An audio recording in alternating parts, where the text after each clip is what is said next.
The Jammu and Kashmir Assembly continued to face disruption on Friday as the opposition mounted a strong objection to Awami Ittihad Party MLA and brother of engineer Rashid, Khurshid Ahmed Sheikh, displaying a banner on Article 370.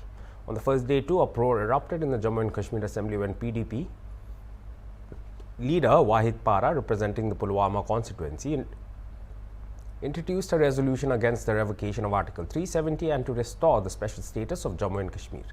Meanwhile, LOP Sunil Sharma said that this is the darkest day in J&K's democracy.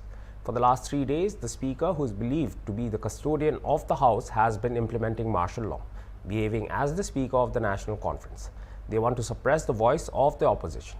He said that they believe that all these actions are unlawful, undemocratic and unconstitutional. The resolution to restore Article 370 was drafted by the Speaker himself.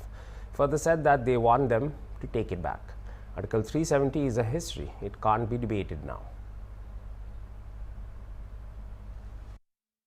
मैं ऐसा मानता हूं, जम्मू कश्मीर के राजनीतिक इतिहास में और लोकतांत्रिक परंपरा में आज का दिन काले अक्षरों से लिखा जाएगा.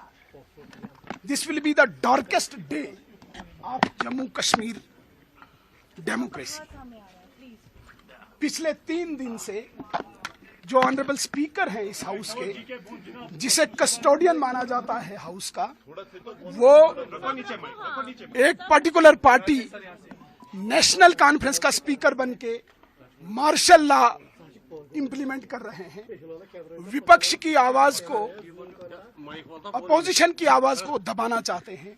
जो लोग चुन के आए हुए हैं उनकी आवाज को दबाना चाहते हैं और गैर कानूनी अनकॉन्स्टिट्यूशनल, अनडेमोक्रेटिक जितनी भी कार्रवाई अभी तक हुई उसे हम गैर कानूनी मानते हैं, अनकॉन्स्टिट्यूशनल मानते हैं. और विशेषकर ये स्पीकर जिसने रेजोल्यूशन एक पार्टी का खुद ड्राफ्ट किया, जो रेजोल्यूशन यहाँ पे मूव किया गया वो स्पीकर ने खुद ड्राफ्ट किया, उसके विरोध में हम अनकॉन्स्टिट्यूशनल और अनडेमोक्रेटिक और गैर कानूनी जिसे हम कहते हैं उसको हम कहते हैं कि वापस लो. धारा 370 एक इतिहास है, धारा 370 एक हिस्ट्री है, उस पर अब कोई डिबेट नहीं हो सकती. ये असेंबली पार्लियामेंट से ऊपर नहीं है, ये असेंबली सुप्रीम कोर्ट से ऊपर नहीं है.